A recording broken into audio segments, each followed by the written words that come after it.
Hi guys, this is Mr. Taj. Today we going to talk about the past tense. What is past tense? Past tense क्या है, आज हम इसके बारे में जानेंगे। पास्ट टेंस के बारे में जानने से पहले मैं आपको बता दूं कि पिछली क्लासेस में मैंने आपको प्रेजेंट टेंस के बारे में बताया, प्रेजेंट टेंस क्या है, और इससे पहले मैंने आपको बताया था कि टेंसेस कैसे बनाए जाते हैं। अगर इन सभी को आपको जानना है तो इसको जानने के लिए आपको हमारे चैनल को सब्सक्राइब करना होगा और बेल आइकन भी प्रेस करना होगा so that you can get all notifications from us. So let's start the class with the past tense. What is the past tense? So we have past tense, and past tense also have the four part of tenses like indefinite tense, continuous, perfect and perfect continuous. So अब हम बात करते हैं present indefinite tense के बारे में। पहचान ता था ती थी ते थे, और एक पहचान है इसकी आ ई ए। मैं आपको सीधा बता दूं कि जिन हिंदी के सेंटेंस के आखिर में ता था ती थी ते थे आए, जिन हिंदी के सेंटेंस आ ई ए पर खत्म हो जाए, वो पास्ट टेंस होगा। अब पास्ट टेंस ये एक पहचान है आपको, ताकि आप इंग्लिश बोलने में ज़्यादा इजी आपको लगे और आप एकदम से पहचान लें और एकदम से आपके माइंड में वर्ड आए और आप उसको ट्रांसलेट कर दें। तो यहाँ ता था ती थी ते थे के लिए वर्ब की फर्स्ट फॉर्म का यूज करेंगे, आ ई ए वर्ब के सेकंड फॉर्म का यूज करेंगे। अब बात करते हैं जिन सेंटेंस में क्रिया की विशेषता का पता ना चले, उन सेंटेंस में सब्जेक्ट प्लस वर्ब की फर्स्ट फॉर्म प्लस ऑब्जेक्ट का यूज होगा। तो यहां क्या चीज, ये क्या कहना चाह रहा है? अब सेंटेंस बताइए वर्ब के सेकंड फॉर्म, पहले हम इसके बारे में बात कर लेते हैं कि वो सेंटेंस जो हम बोलते हैं लेकिन हमें उनकी क्रिया की विशेषता का पता नहीं चलता। एग्जाम्पल लेते हैं, वे गया, वो गया, लेकिन हमें उसके जाने का कोई विशेषता नहीं पता, कोई कारण नहीं पता, कोई रीजन नहीं पता, हमें नहीं मालूम कि वे कहाँ गया, कोई जगह नहीं, वह गया, लेकिन वर्ड तो है ना, वह गया। तो इसको कैसे ट्रांसलेट करेंगे? इसके साथ हम ओनली वर्ब के सेकंड फॉर्म का यूज करेंगे। यह हो जाएगा हमारा वेंट। ही वेंट, वे गया। तुमने बात की, यू टॉक्ड। मशीन ने कपड़े धोए, मशीन वॉश्ड क्लॉथ्स। अब ये तीनों सेंटेंस हमने यहां से लिए। हमारे हिंदी के सेंटेंस के आखिर में आ ए ई तीनों ही आए, और इन तीनों को हमने वर्ब के सेकंड फॉर्म के साथ ही ट्रांसलेट किया है। इसके अलावा हम कुछ भी यूज नहीं करेंगे।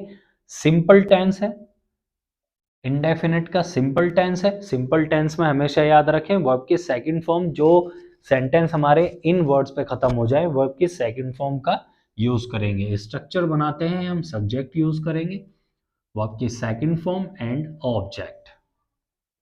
ये क्लियर रखना है, ये क्लियर रखना है हमें अपने पास में, ये क्लियर है। अब हम सेकंड ले लेते हैं, ता था ती थी ते थे। अब इसमें क्या है कि हमने यहाँ सीखा था कि जिसमें विशेषता का ना मालूम हो। अब समय के बारे में बात करें तो ये समय अभी का भी हो सकता है कि थोड़ी देर पहले हुआ, लेकिन ये हमें ता था बता रहा है, बिल्कुल ही परफेक्ट हमें बता रहा है कि ता था, ये तो बीत ही चुका है। इसमें हमें नहीं मालूम कि है ये अभी कितनी देर पहले हुआ है, लेकिन यहाँ हम परफेक्टली कह सकते हैं हाँ भाई वो काम होता था किसी जमाने में। इस तरीके से हम लोग इनको ट्रांसलेट करेंगे। तो इसका प्रेजेंट इंडेफिनिट का ताथा का ही हम सिंपल लेकर देख लेते हैं। जब सेंटेंस ताथा तीथी तेथे पर खत्म हो जाए तो डिड प्लस वर्ब की फर्स्ट फॉर्म का यूज होगा। अब डिड क्या है? डिड मैं बता देता हूं आपको, डू, डिड और डन। डू करना, किया, और ये भी किया, लेकिन ये वर्ब की थर्ड फॉर्म है, ये क्रिया ही है, और ये वर्ब की फर्स्ट फॉर्म है, लेकिन ये हमारी हेल्पिंग वर्ब भी है जो कि हमें इंग्लिश में ऑटोमेटिकली दी गई है।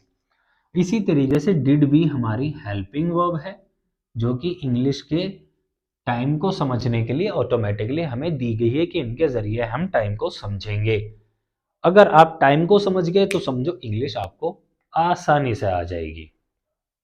तो डू की सेकंड फॉर्म डिड है, और ये हम था के लिए भी यूज करेंगे और करने के लिए भी यूज करेंगे। लेकिन जब हमारा यहाँ था आ जाए और इसके साथ था आ जाए तो इसके साथ डिड अपना रूप चेंज कर देगा। जब हम वर्ब की फर्स्ट फॉर्म इसके साथ लगा देंगे तो ये था बन जाएगा, और क्रिया कुछ भी हो सकती है इसके साथ।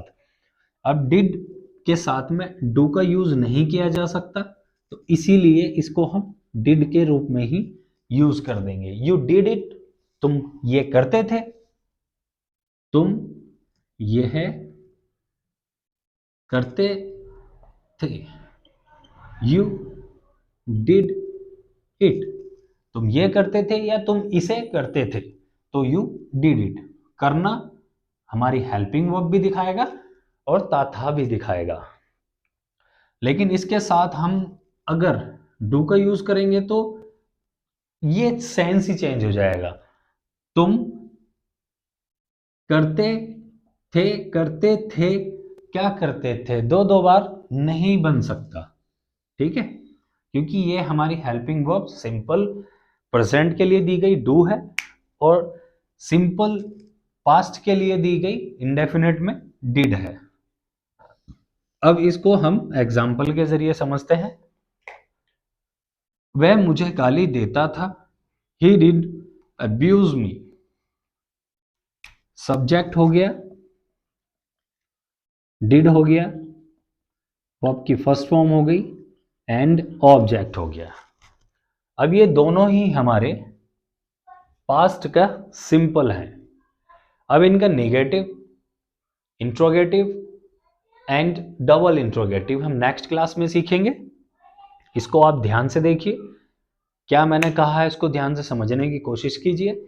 नहीं समझ में आता तो हमें कमेंट कीजिए, और फिर हम आपको जितना हो सकेगा उतना सॉल्यूशन उसके ऊपर देंगे। मैं पूरी कोशिश करूंगा, बिल्कुल ज़रूर दूंगा।